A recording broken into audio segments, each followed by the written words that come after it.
পরম দয়াল শ্রী শ্রী অনুকূল ঠাকুরের রাতুল রাঙা চরণে জানাই শত কোটি দণ্ডবত প্রণাম।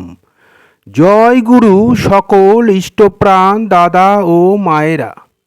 আশা করব ঠাকুরের কৃপায় আপনারা সকলে ভালো আছেন, সুস্থ আছেন। আজকে ইষ্ট প্রসঙ্গে যে বিষয় নিয়ে আলোচনা করব সেটা কিন্তু সকলেরই অবশ্যই জানা উচিত। সেই বিষয়টি হলো সকালবেলায় গা বেঁধে বেরোবার নিয়ম।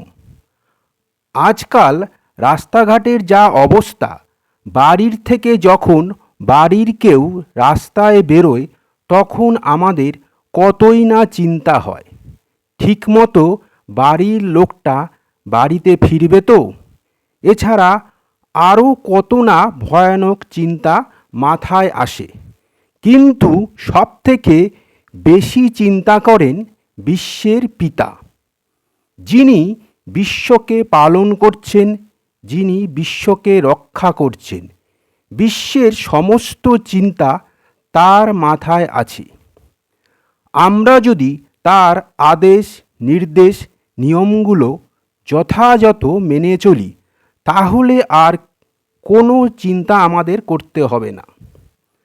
আমাদের মধ্যে কিছু কথার প্রচলন আছে, যেমন বাইরে যখন কেউ বেরোবে তখন পিছন থেকে ডাকতে নেই, বা বাইরে বেরোবার সময় হাঁচি ফেলাটাও কিন্তু আমরা শুভ মনে করি না।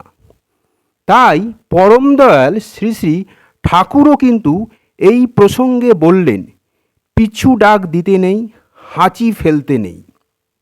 ধরুন আমরা কোনো গুরুত্বপূর্ণ কাজ করবার জন্য আগ্রহ সহকারে বেরোতে যাচ্ছি। ঠিক সেই মুহূর্তে কেউ পিছন থেকে ডাক দিল বা একটা হাঁচি মারল। তখন আমরা যে আগ্রহ নিয়ে কাজটা করব বলে বেরোচ্ছিলাম, সেই আগ্রহটা আর থাকে না, আগ্রহটা নষ্ট হয়ে যায়।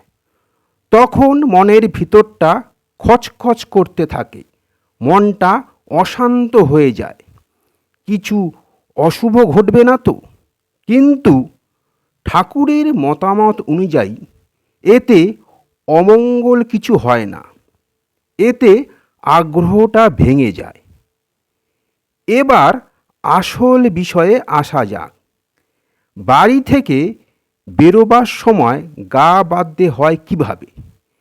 এ বিষয়ে ঠাকুর বললেন, আমরা যখন সকালবেলায় ঘুম থেকে উঠছি তখন নাম জপ করছি, তারপর ইষ্টভৃতি করছি।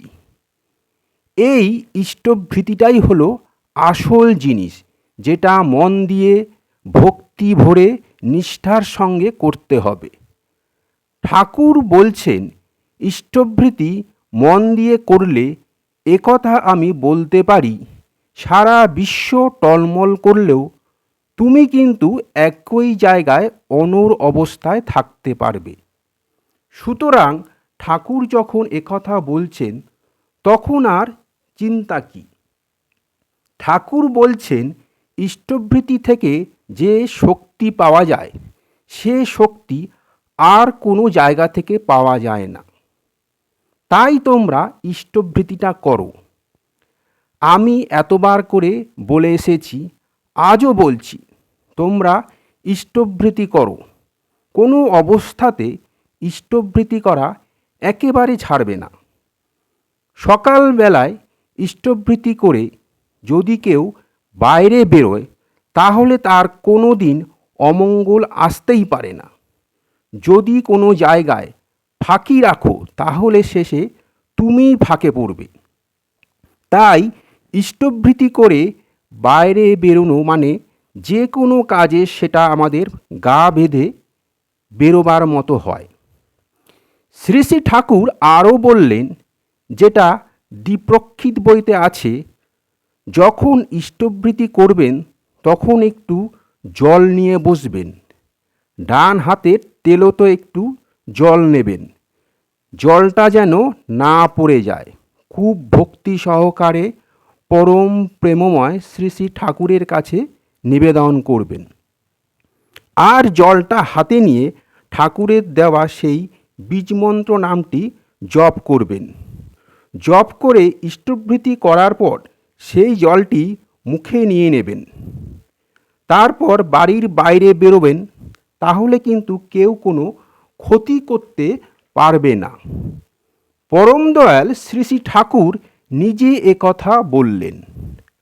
আবার যারা সস্তয়নী ব্রতধারী হয় তাদের এই জল আরও শক্তিশালী হয়। পরম দয়াল নিজে একথা বলেছেন।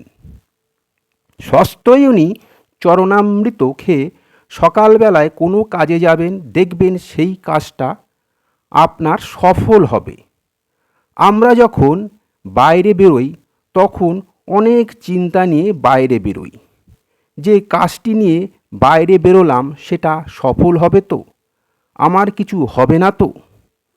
পরম দয়ালের উপর ভরসা করতে পারেন। ঠাকুর তো আমাদের রক্ষা করবেন, তার সাথে সাথে কিন্তু আপনার গাটাও বাঁধা হয়ে যাচ্ছে। ঠাকুর যা বলেন সকলের ভালোর জন্যই বলেন, সকলের মঙ্গলের জন্যই বলেন। ঠাকুর কোনোদিন কারোর ক্ষতি চান না। তিনি আমাদের সকলের ভালো করা শিখিয়েছেন, তাই সকলের ভালো করুন।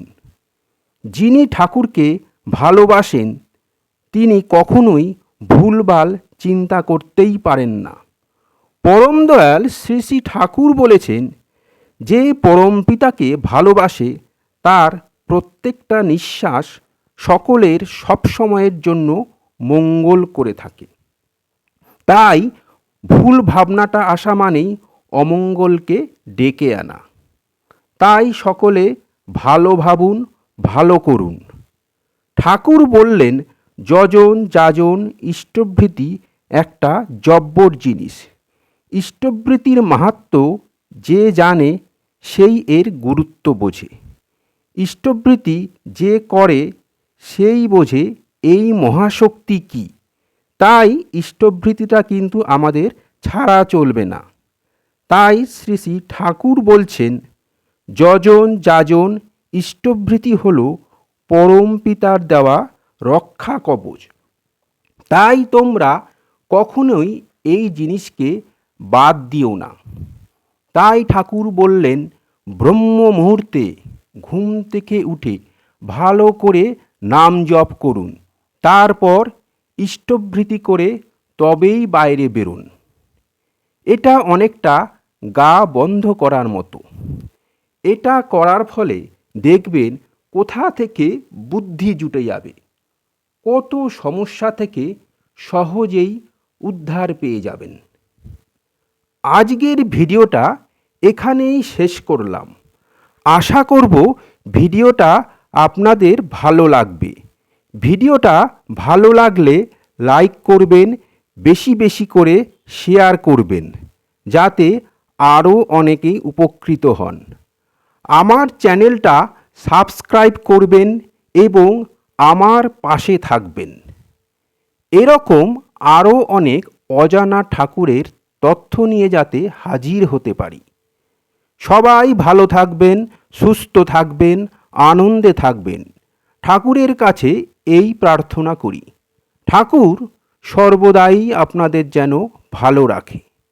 কালকে আবার অন্য ভিডিও নিয়ে হাজির হব। জয় গুরু। বন্দেই পুরুষোত্তমম।